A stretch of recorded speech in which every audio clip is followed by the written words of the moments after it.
반갑습니다. 이번 편에는 유고 만민영 선생님께서 대운과 세운에 관한 개인적인 의견을 피력한 내용들입니다. 아마도 유고 만민영 선생님께서 실제 경험한 내용들을 기록한 것이 아닐까 하는 생각을 하여 봅니다. 세운과 대운을 함께 논한다. 총론 세운 삼명통의 해독 2권 226페이지에 있는 내용들입니다. 무릇 태세는 연중의 천자로 일세의 모든 신을 총괄하는 존귀한 것이 세운을 이야기하는 것입니다. 정방위를 관리하고 육기가 회송하여 사계절 운용함으로 세공을 이루는데 그 존귀함이 더 이상인 자는 없다. 이에서 사람이 극충 압복을 만나면 모두 상스럽지 못한 징조가 된다. 우는 24기가 협화하여 일생의 기륭을 선에 운용하고 사주를 부지하고 삼원을 보필한다. 운과 유연 두 자는 모두 표리가 되는데 곧 사람의 화복 생사를 잇는 곳으로 세는 천원을 사용하고 우는 지지를 사용한다. 세우는 천간을 사용하고 대우는 지지를 사용한다고 하였습니다. 무릇 좋은 운으로 행하는데 일간이 유년의 천원을 손상하게 되면 화는 경하고 좋지 않은 운으로 행하고 또 재관의 운에서 벗어났는데 일간이 세간을 손상하게 되면 화가 중하게 일어나고 만일 이미 바람명이라도 화는 발생하게 된다 하였습니다. 일간이 유연의 천원을 손상하게 되면 이 말은 유연이라 하는 것은 세운을 이야기한 것입니다. 화가 경하다고 했는데 좋은 운으로 행하기 때문에 화가 재앙이 경하다는 것입니다. 만약에 좋지 않은 운으로 행하고 또 재간 운에서 벗어났는데 즉 나쁜 운으로 행하였을 때 일간이 세간 세운의 천간을 손상하게 되면 화가 중하게 일어나고 만일 이미 바람명이라도 화한이 발생하게 된다. 이 내용은 참 많이 언급을 했죠. 수차례에 걸쳐서 언급을 한 내용이라고 할 수가 있겠습니다. 무릇 좋지 않는 운으로 행한다는 것은 꼭 세절한 것만 말하는 것은 아니다. 대개 이미 발했는지 발하지 않은 것인지 알아야 하고 거기가 운에서 이미 지나갔는지 가지 않았는지도 알아야 한다는 말이다. 행운은 생월이 운원이 된다 하였습니다. 즉 대운은 생월 즉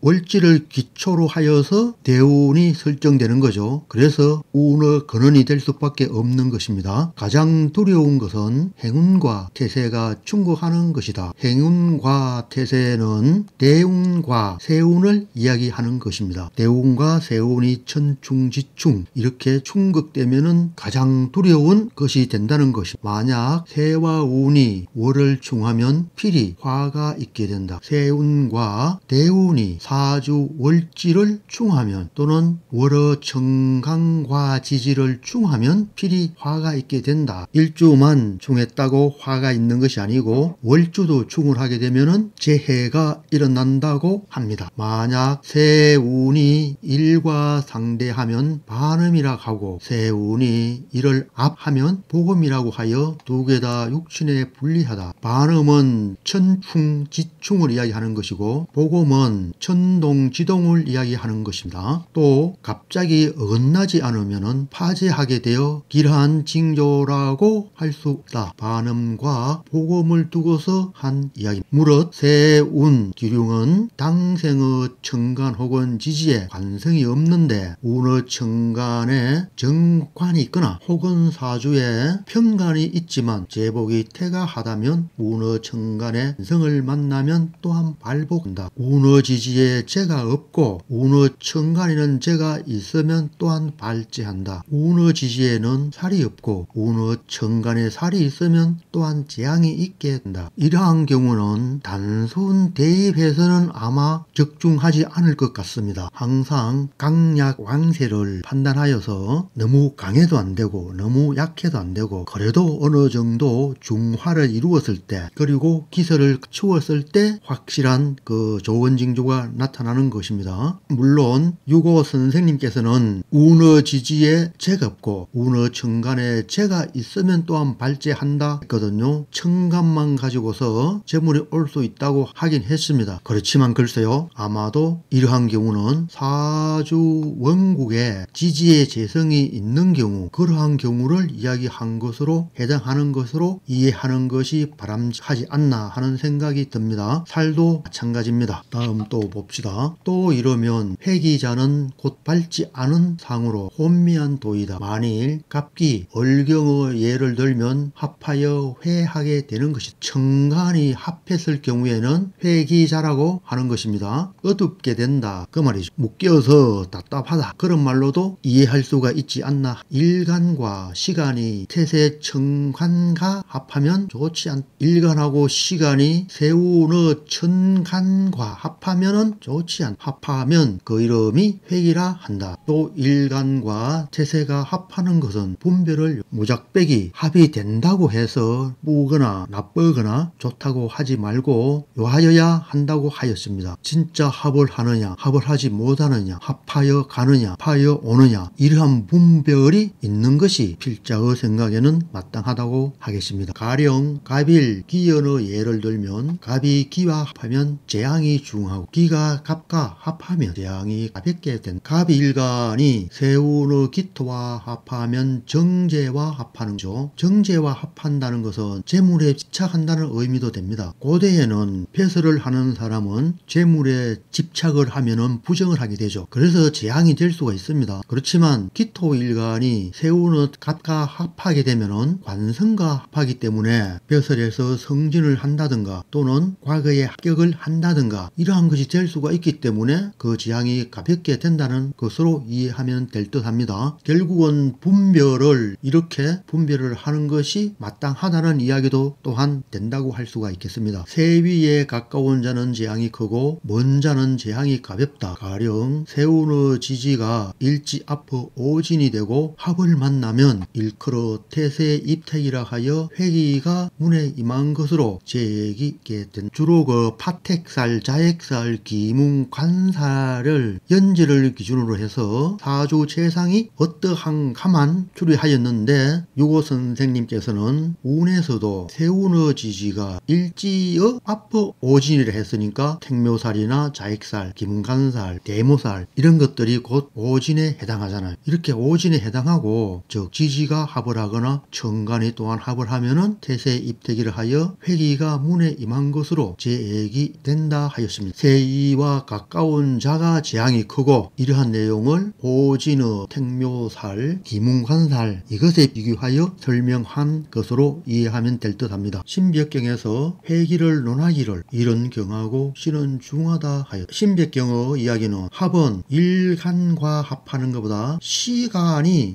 합하는 것이 더 중하다고 하였습니다. 제차 인연을 보아 왕하면 문호 권속에 재해가 있고 사절되고 아울러 충되면 자신의 몸에 재해가 있게 된, 여기서 인원이라 하는 것은 지장간을 이야기하는 것으로 생각됩니다. 그런데 지장간이 왕하면 이게 무슨 말이죠? 지장간을 보아 왕하면 주어가 뭐죠? 지장간이 왕하게 된다는 것인가? 지장간이 왕하게 되는 것은 또 무엇이죠? 합을 이야기한 건가? 합, 지지, 삼합이나 이런 것들, 이걸에서도 주어가 좀 애매합니다. 많은 연구가 필요하다고 하겠습니다. 만약 지지에 육합, 상합이 있으면 일컬어 원앙합으로 유용하여 좋은 일이 있게 된다. 천합, 지합을 이야기하는 것인데 지지에 삼합이 아닌 육합을 이야기한 것입니다. 천간이 합하고 지지에 육합이 되었을 경우에는 원앙합으로서 좋은 일이 있게 된다고 한 것입니다. 천합, 지합도 지지가 삼합이 아니고 육합일 다음에 또 보면은 만약 간지가 함께 합하면 주는 식구가 늘어나고 길신이 같은 위치가 되면 선비가 벼슬길에 오르게 되는 기쁨이 있게 된, 만약 서로 정우하게 되면 이별의 고통이, 천간이 합하고 지지에 육합을 했을 경우에 이러하게 된다는 내용으로 이해하면 될 듯합니다. 만약 상형의 위치가 되고 제차 휴수한 곳이 되면 주어 본신에 재화가 있게 된다. 상형은 이해가 가지만은 휴수의 주어가 없잖아요. 여기도 나버 모행이 휴수가 된다는 말인가? 그렇죠. 아니면은 상형하는 것이 일간의 휴수가 되는 것인가, 연간의 휴수가 되는 것인가 애매모호합니다. 만약 육해의 위치가 되면 주는 질병이 다소 있게 되고 혹은 노비가 도망하여 근심이 있게 된다. 육해가 있을 경우에 질병, 노비가 도망간다는 말은 노비는 옛날에 재물이죠. 재물을 잃는다고 보아도 될 듯 합니다. 만약 일시어 택묘 위치가 되면 일시를 기준으로 했죠. 이게